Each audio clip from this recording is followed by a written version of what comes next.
The cognitive test, yeah, he said this shit before. And by the way, I think this should probably nip it in the butt. I think people are referencing that Donald Trump wants a cognitive test for the next thing because he's still bragging about what was the person, woman, man, camera, TV, and then 10 minutes, 15, 20 minutes later, they say, remember the first question? Not the first, but the 10th question. Right. And if you what is it? You get yeah. If you get it in order, you get extra points. Right. Thanks. Thanks, Mr. President. Jesus Christ. I think we all owe Ronald Reagan an apology for all the jokes that we all made. Anybody remember like the ageism jokes that Robin Williams was fond of doing about Ronald Reagan? Now, because he was, I don't know. I don't recall. Now, there were two things going on there. On the one hand, it was one of our oldest presidents in the modern era, and also he claimed to not remember all these things, unlike Donald Trump, who apparently has the greatest memory until you ask him something, and then he's like, I don't fucking know, that guy did it. He was the guy I put in charge of it was like, everybody said he was the best, and he was supposed to do his thing, and if he didn't, it's not my fucking, it's not like I'm president, right? That whole thing. So, he scored 215, right? Out of a possible 65,000. This was Trump's 9/11 message. I know I'm going to regret this, but here we go. This is it's only 2 minutes though. No one who lived through the horror of the September 11th terrorist attacks can ever forget the agony and the anguish of that terrible day. It was a terrible day. It was a terrible day. Images of dark plumes of smoke billowing over Lower Manhattan. Why is he doing the same body lurch that he did in that Donald Trump Chicken Shack fucking ad? Hold still. You're talking about 9/11. For fuck's sake, man. Manhattan, the Pentagon, and a field of Pennsylvania. Such a beautiful field. Yeah, ruined by all the terrible jihadis blowing up that really nice field. It had, afterwards, nobody wanted to go there. Yeah, I turned the audio up as best I can. He put some low to make people lean in. Are seared into our minds forever. We will never forget. Today, on this solemn anniversary of those monstrous attacks. Of those, how do we put this? Monstrous attacks. We remember the 2,977 precious souls who were savagely taken from us on that morning 22 years ago, leaving a void that can never be filled, no matter. Yeah, you can't fill a void. It says it right there in the teleprompter. You can't fill that kind of a void, not 2,977. That's too big a void. Maybe 1,500, maybe somewhere around 1,300, whatever. I don't know. If it was like 3,000 Tiffany's, maybe I could probably get over it. But yeah, you can't fill that kind of a void. What happens, it can never be filled. We will say. Yes, to all the people who experienced loss on that day, don't even try. Stop. Yeah. Your grief is permanent. Thank you, sir. Thanks very much. The fuck out of here. A prayer for each of the beautiful families they left behind, whose pain is beyond comprehension. Obviously, I'm not talking about the hijackers. I was a big fan of killing them, digging them up, kill them again, and then find their family, kill their families too. Because that's why I showed Abdul. I said, Abdul. He goes, why do you show me a picture of your house? And I go, Abdul, because your wife and your children are there, and I'm going to kill them. If you don't do what you've asked me to do. Yeah, Abdul. What they've gone through is not even believable.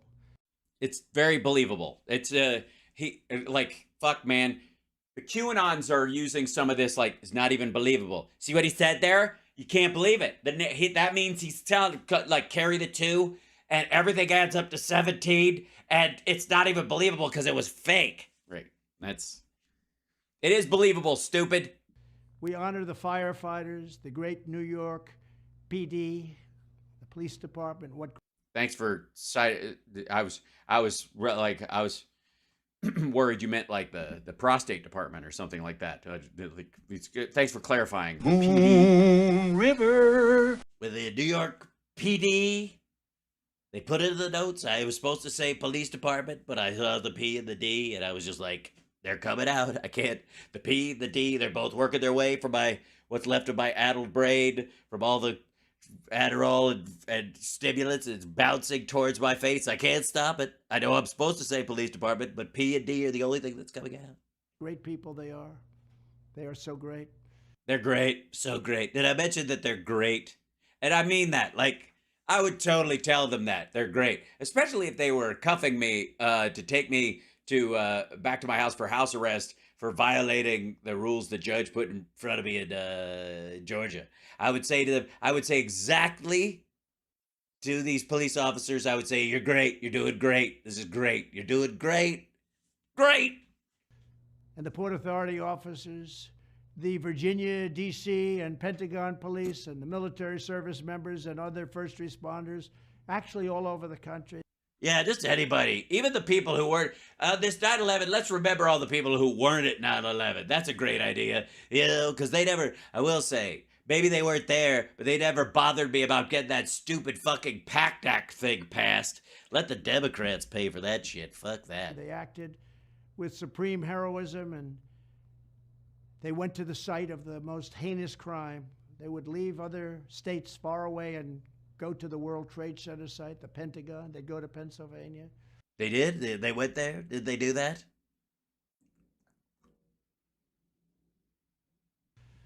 Who in many cases gave their lives in the line of duty. God bless the memory of all of those who perished in the 9/11 attacks. We will. These soft pauses in a message like this annoy me. There are a couple of sentences you practice before saying this. And a flowing sentence where you say, God bless the 9/11 first responders and their families and the suffering that they went through and their heroism on that day. I think all of us can have a moment of silence at some point during the day amongst your family, by yourself, whenever it's most appropriate. Bow your head in remembrance and think of them because of their extraordinary feats on this day in the face of something that was truly horrible. See? I'm riffing. It's not even, I didn't even have a meeting with Don Jr. and his staff and campaign people and whoever the fuck fills the teleprompter to go, so we want to say, God bless to the people that do the thing that has to be done. We'll never, ever forget. We will never forget you. We love you. God bless their families, and God bless America. Thank you. Got to wrap it up. He's getting the wrap-up sign. We need it under 2 minutes, or the file is too big to go in a fundraiser email. Yeah. So it's you did it, boss. You were 7 seconds short. That's easy. We'll add a little extra on the titles there. Gives people time to dial into the number at the end where you can text and send him money for just a perfunctory 2-minute statement. They shot it either last night or sometime before last night, or whenever the fuck, and then they posted it at 6 o'clock this morning. There's the little thing. It's only been retruthed 8,400 times, but it's got 23,000 likes. That's the shit. That's how you really go. Yeah.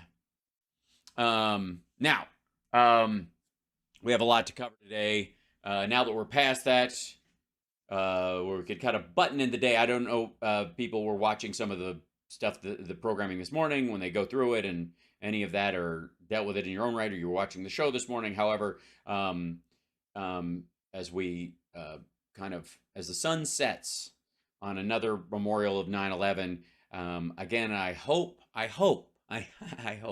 that the lesson we learn from that is that while you may not be able to stop all the things like that happen, or you may not even be able to predict that they may, or you may be, in a situation where the damage that was done that would cause blowback or what have you from military interventionism or whatever that, or just somebody's just got a hard-on for destroying your country, whatever that is, at the very least, what we can take away is that it matters who you put in office, because you don't know when something like this might happen, and somebody's going to make a giant decision about what's going to happen with your blood and treasure for the next 2 decades.